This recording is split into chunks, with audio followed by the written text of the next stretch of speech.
This is the elevator at the Science and Engineering building here at UTEP.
I'm literally the only one in this building.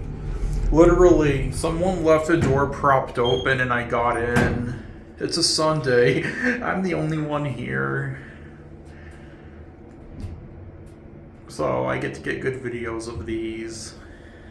Typically during the school day, this elevator would be constantly busy.